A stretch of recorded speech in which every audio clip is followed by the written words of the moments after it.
Oh, hi everyone, there we are. Okay, so I just wanted to explain something before I started the second part of the video. This is the second half of the quiz review for 9-6 and 9-7 for Algebra 2A. All of the complex roots and all of that kind of stuff. So I just did a video of this page, or at least I started a video. And I actually made a mistake on this first question. And I was ready to just scrap it and be like, ugh, I'll just do it all over again. And I'm going to do it all over again so that you can see it the correct way. But the mistake I made led me down a path of having to do repeated synthetic division. I'll just tell you in general. The first time I did this, I calculated this with the 3i and came out with it not equaling 0. Okay. And so then I said, okay, 3i is not one of my roots.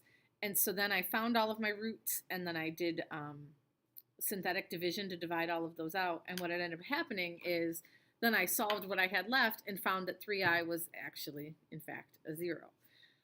So I really could have saved myself all of that work.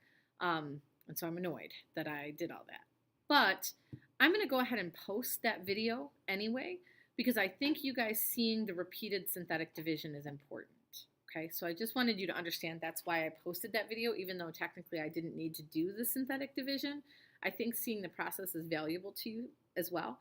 So go ahead and keep watching this. I'm going to walk through this first example. Well, I'm going to walk through all three of these. But then when you're done, if you want to kind of see the mistake that I made, because you may run into one where you have to do that process, you may want to go check out that video too. However, I'll be very clear in the title that I made a mistake. I just think the math in it is still important. Okay, so just so you know, that's what's going on there.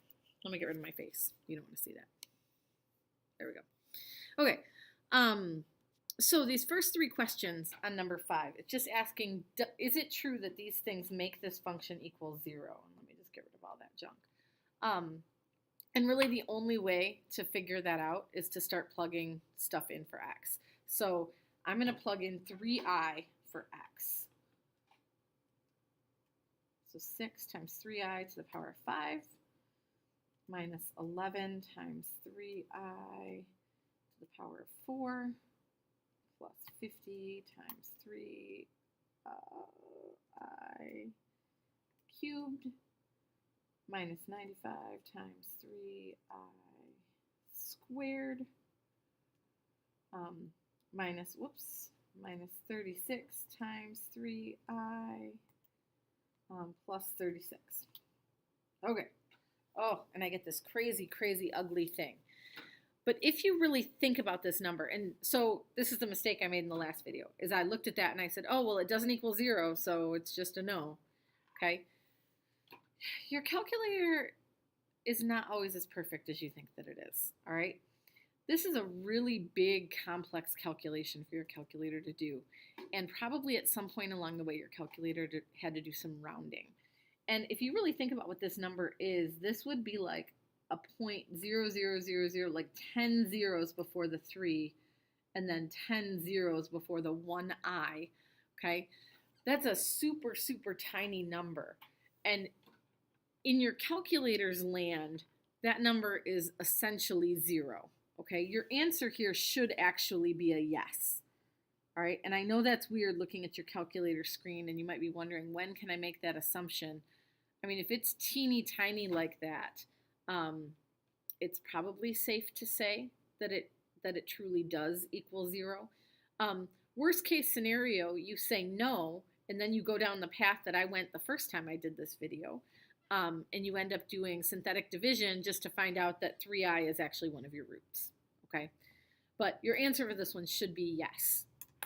Now, to plug in my -1, and I just did second enter to bring back up what I had before, I'm going to just go over all of my 3i's and enter a -1.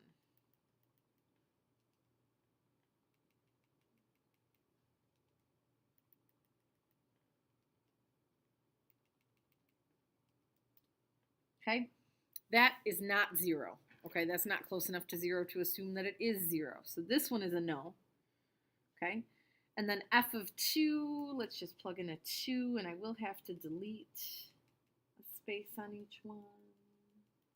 Oops.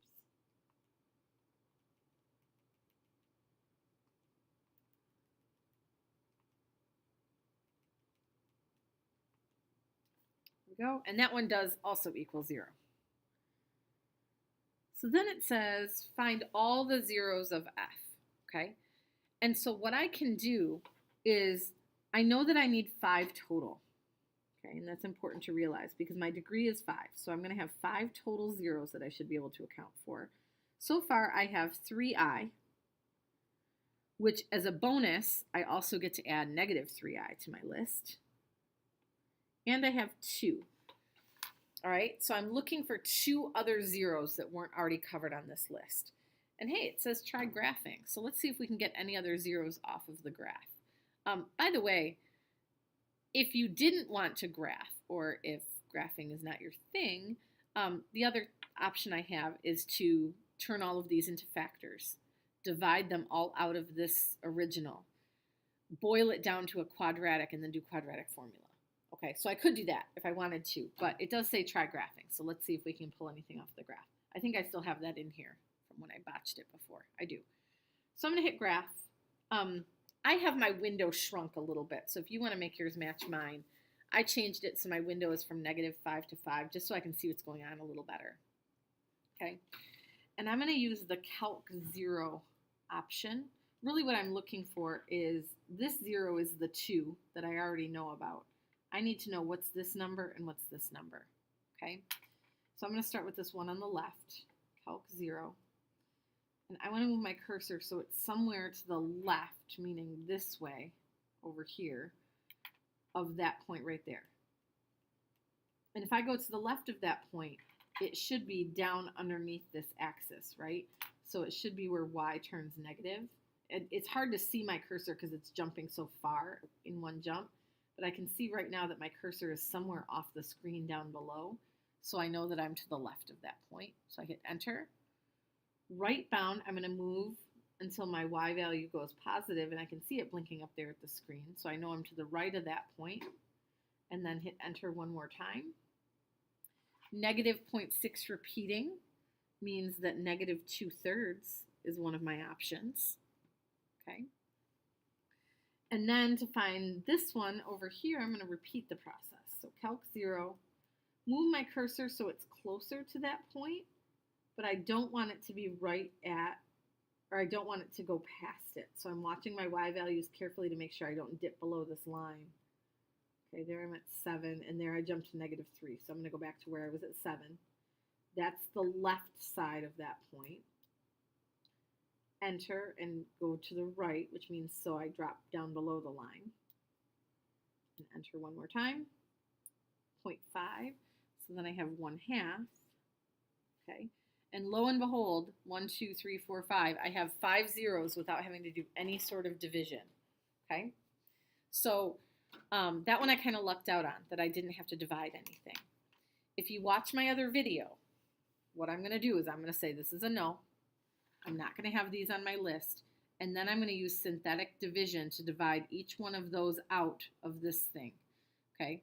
And so if I do 3 rounds of division, that's going to take me down from an x to the 5th to an x squared function. And then if I have x squared, I can use quadratic formula. What ended up happening is I did quadratic formula and came out with these 2 answers. Okay?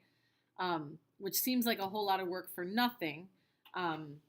But that is how you would do it if you were missing zeros. If you didn't have all of the zeros that you needed on your list, that's what you would have to do, is divide out those factors. So if you want to see that process, just in case you're not quite as lucky tomorrow in the quiz, you should go check out that other video.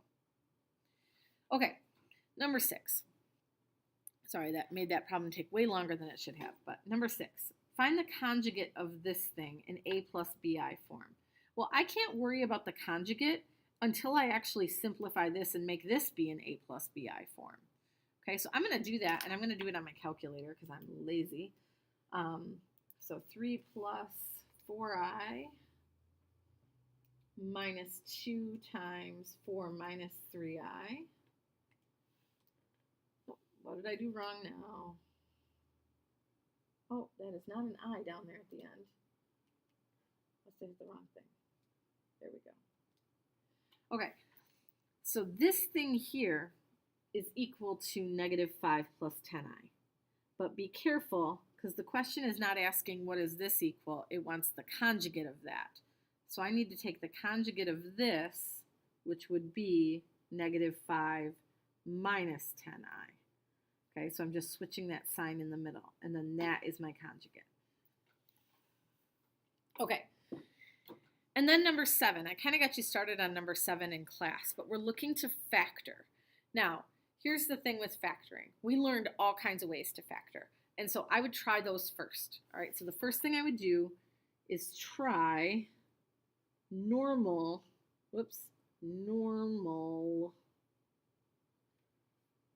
factoring. Okay. Do as much with normal factoring as you possibly can.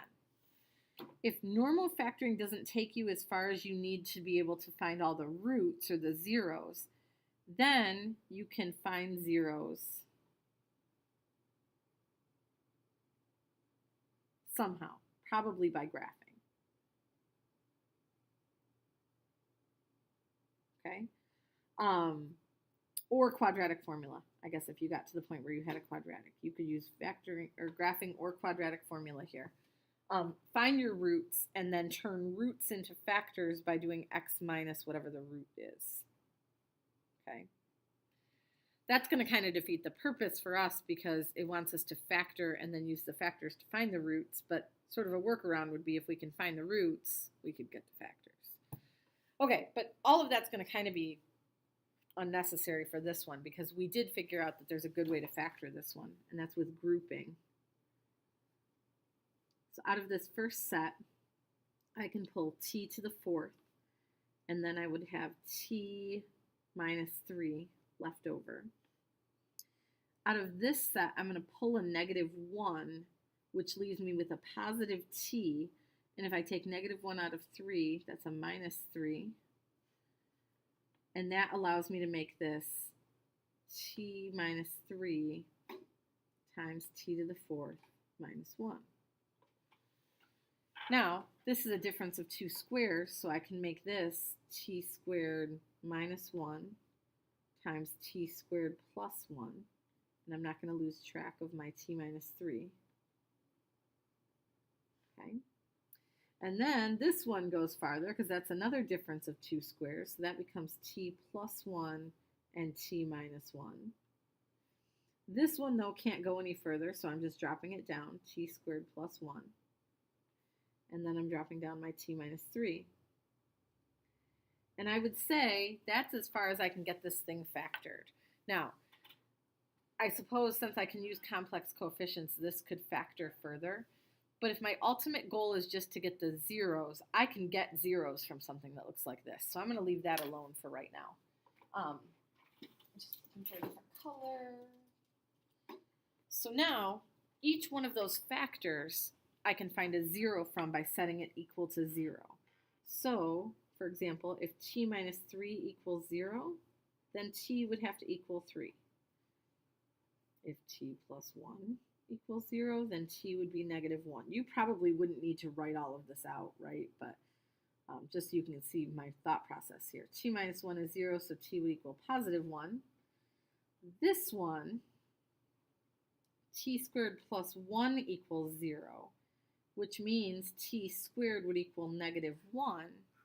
When I go to take the square root there, anytime you have to take a square root in your solving, you're going to need a plus or minus. So plus or minus, and then square root of negative 1 is just 1i. Okay? So all of my zeros are here. 1, 2, 3, 4, 5.